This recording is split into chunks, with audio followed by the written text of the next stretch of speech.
Hello everyone, welcome back. আজকে ঈদের দ্বিতীয় দিন এবং আমরা গিয়েছিলাম ঈদের মোস্ট হাইপ মুভি তুফান দেখতে। তো আমার কাছে কেমন লাগলো মুভিটা আর সেটার টোটাল রিভিউ আজকে শেয়ার করব ভিডিওতে। সো দেরি না করে চলো শুরু করা যাক আজকের ভিডিও। আর তুমি যদি আমার চ্যানেলে নতুন হয়ে থাকো অবশ্যই লাইক এবং ফলো দিতে ভুলবে না। So let's start. আজকে ওয়েদারটা অনেক বেশি সুন্দর ছিল, হালকা বাতাস ছিল এবং অনেক সুন্দর একটা ওয়েদার ছিল। আর আমাদের শো টাইম ছিল বিকেল 4:15-তে, যেহেতু সাভার থেকে মিরপুর মোটামুটি কাছে। আর আমাদের টিকিট পেয়েছিলাম সনি স্কোয়ারে মিরপুরের, কারণ অন্য কোথাও টিকিট পাচ্ছিলাম না, অনেক বেশি রাশ যাচ্ছে, দ্যাটস ওয়াই। তো আমরা দুপুরে খেয়ে দিয়ে তারপরে 3টার দিকে বেরিয়ে পড়লাম, কারণ খুব বেশি দূরে না মিরপুর আর কি। তো যেতে আমাদের সব মিলিয়ে 30 থেকে 45 মিনিটের মতো লেগেছিল, যেহেতু ঈদের সময় তেমন একটা জ্যামও ছিল না। তাই আমরা রেডি হয়ে নিলাম 3টার দিকে। তো এটা হচ্ছে আমার ময়শ্চারাইজার, আমি যখন কোথাও ট্রাভেল করি আমি এটার মধ্যে নিয়ে আসি, তো পুরো প্যাকেটটা আর কি ক্যারি করতে হয় না। তো আমি রেডি হয়ে নিলাম। আর এই ড্রেসটা আমি চুজ করেছি, এটা আমার ঈদের মেইন ড্রেস, সেরকমভাবে পরা হয়নি, তাই এবার ঈদে ভাবলাম যে এটাই পরি। তো এই তো আমি রেডি হয়ে গেছি, এখন আমরা আস্তে আস্তে বেরিয়ে যাব আমাদের মুভির উদ্দেশ্যে। যেহেতু বাসে জার্নি করতে হবে, সো আমি একটু কমফোর্টেবল রাখার ট্রাই করেছি আউটফিটটা, এবং মেকআপও কম করেছি। So this is my final look.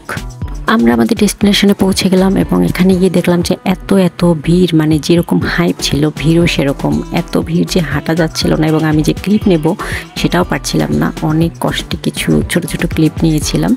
তো আমরা একটু আগে ভাগেই পৌঁছে যাই। আমাদের শো টাইম যেহেতু 4:15 ছিল, আমরা মূলত 4টার আগেই অনেক আগেই পৌঁছে যাই। অনলাইন থেকে টিকিট কেটেছিলাম, তাই টিকিটটাও সংগ্রহ করে নিই। 5 জন গিয়েছিলাম আমরা।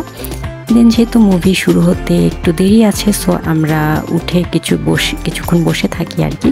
আমাদের হল ছিল 4 তলায়, আর 4 তলায় এরকম একটা বসার জায়গা ছিল যেটা খুবই সুন্দর।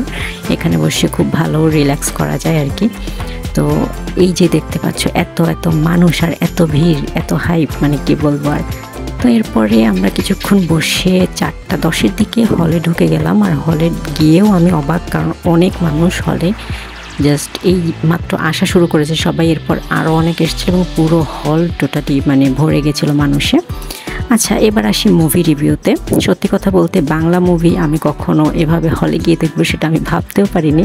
আর এই মুভিটা যেহেতু অনেক বেশি হাইপ ছিল, তো আমরা ভাবলাম যে দেখে আসি কি এমন আছে। বাট সত্যি কথা বলতে এটা অনেক বেশি ভালো ছিল, আমার অনেক ভালো লেগেছে পার্সোনালি। আই গেস তোমাদেরও ভালো লাগবে। আর বাংলা মুভির ইতিহাসে এটা একটা অনেক বড় একটা জিনিস যে এরকম একটা মুভি বাংলাদেশে হচ্ছে, এবং এটা আসলেই অনেক প্রশংসার যোগ্য। প্রত্যেকের অভিনয় অনেক সুন্দর ছিল, আর শেষের টুইস্টটা সব থেকে বেশি মজার ছিল।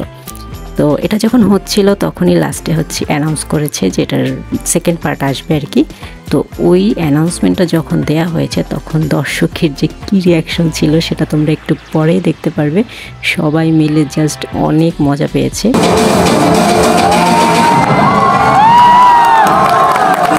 তো মুভি শেষ হওয়ার পরে আমরা বের হয়ে যাচ্ছিলাম, আর এটাই ছিল আজকের ব্লগ।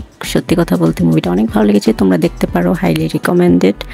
আর ইনশাল্লাহ তুফান 2ও দেখবো সবাই মিলে। সো আজকে ব্লগটা পর্যন্তই, দেখা হবে নতুন কোনো ভিডিওতে। ততদিন পর্যন্ত ভালো থাকো, সুস্থ থাকো, সবাইকে ঈদ মোবারক। Thanks for watching, tata.